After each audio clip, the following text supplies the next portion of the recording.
రాచరికపు ఆనవాలు దూడిపేస్తాం, దొరతనం గుర్తులు జడిపేస్తాం అని కాంగ్రెస్ గవర్నమెంట్ రాగానే అన్నది.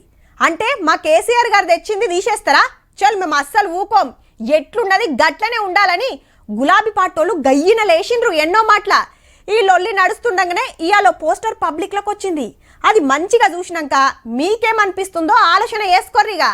చలో మరి కానీయుర్రి. పచ్చ చీరే బంగారు రంగు అంచు, ఈ చేతుల మక్క సజ్జ వరి కంకులు, ఆ చేత దీవనార్తి, మెడల 2 గొలుసులు ఓ కంటే, కమ్మల బుట్టాలు, ముక్కు పొడక, నొసల మీద కుంకుమ పొట్టు, చేతులకు మట్టి గాజులు, కాళ్లకు పట్ట గొలుసులు, ఏళ్లకు మట్టెలు, ఇక కిందున్నది పీఠము.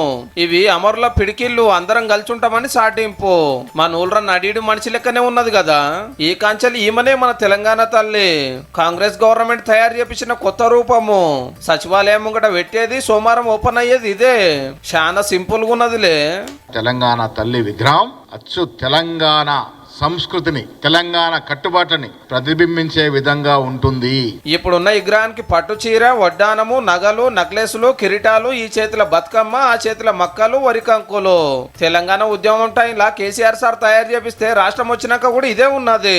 లేలే పెద్దింటి మనిషి లెక్కుంది, తెలంగాణలోకి ఇట్లా ఎవ్వరు ఉండరని వీళ్ళు మార్చిరు అన్నట్టు.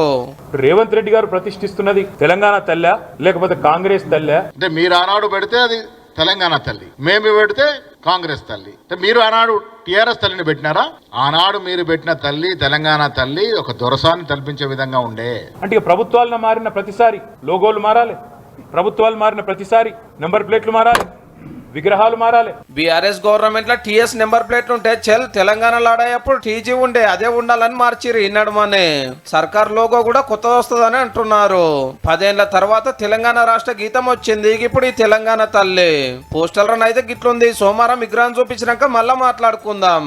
మాజీ ముఖ్యమంత్రి కేసీఆర్ గారిని, ప్రతిపక్ష నాయకుడిగా కేంద్ర మంత్రి బండి సంజయ్ గారిని, కిషన్ రెడ్డి గారిని 9వ తారీఖు నాడు జరిగే తెలంగాణ విగ్రహ ఆవిష్కరణకు వాళ్ళ సమయం ఇచ్చిన దాని ప్రకారంగా పోయి వాళ్ళందరికీ కూడా ఆహ్వాన పత్రాలు తెలంగాణ ప్రభుత్వ పక్షాన్ని ఇవ్వడం జరుగుతుంది.